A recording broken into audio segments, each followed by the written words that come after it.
Hi, Janet JDK Counseling. I hope you're all doing okay. The last several months, I've been talking about anxiety. There is clearly a lot to be anxious about. But today, I want to talk about fear. Fear is different than anxiety, and especially with the COVID numbers increasing the way they are, I'm hearing the word fear a lot more. And fear is different than anxiety. Anxiety is more when we are concerned about something that could happen. We're trying to prevent something from happening to us or to loved ones or to people that we care for. But for many now, as the COVID numbers are increasing, fear is a more accurate word because COVID has directly entered people's lives. Either they personally are sick with it, they know someone who's exposed to it, they have a loved one now who's sick with it, or a friend or a colleague or a family member, or perhaps they're taking care of COVID patients either in the hospitals or in skilled care facilities or at home, or they're seeing it more in schools.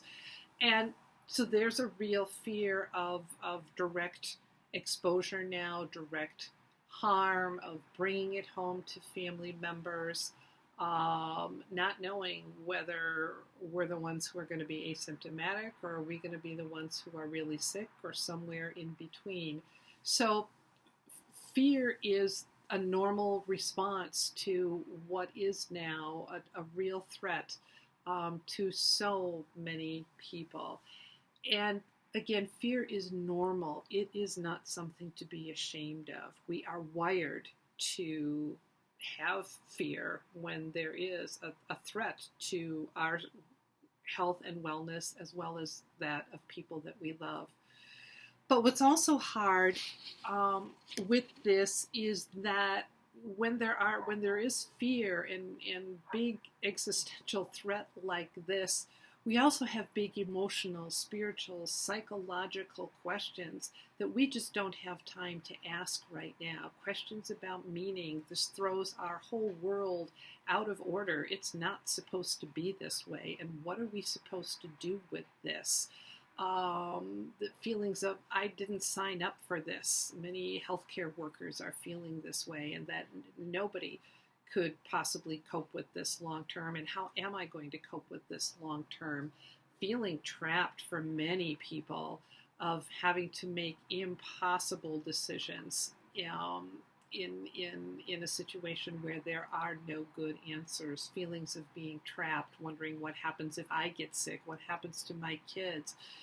There can be loss of faith, anger at God, and just anger and frustration about so much that's out of our control. Fear does this to us.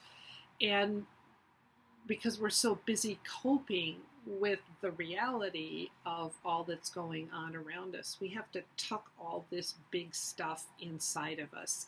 And so it sits in us and it builds up and it builds up and it builds up. And many of the ways I've talked about releasing anxiety are appropriate to fear. But I also want to add that courage comes with fear. And courage looks like doing just the next right step or the next best step that we can. And then the next step and the next step and then the one after that. Going home at the end of the day and kind of checking in with yourself about really what you have experienced, what your emotions were that day, what your questions were that day. We won't have a lot of answers to these questions right now, and what's especially hard is that the people who would help us ask these questions and talk about them, chaplains, therapists, social workers, either can't come into places to help with that, or sometimes people don't have access to helpers like this. So it's important that you reach out where you can, connect, let people know that you have these questions, at least one other trusted person. At work, sometimes it helps to let people know that, today I'm really having a bad day. Just kind of know that. So if I'm extra cranky or extra short or extra whatever, not thinking as clearly. You can kind of cover for me, and then you cover for your buddy the next time it happens to them, because we're all going to be riding cycles like this. The only way to keep going through this is to keep going through it day by day by day, one step at a time. I used to have a sign on my refrigerator way back when that said the only way to get through hell is to keep going. And this has been a very difficult, in some cases hellish experience for people. And the only way we can do it, get through it, is to keep going with each other, one step at a time, day by day. Take care, everyone. Please share this with anyone who might find it helpful. You are doing well.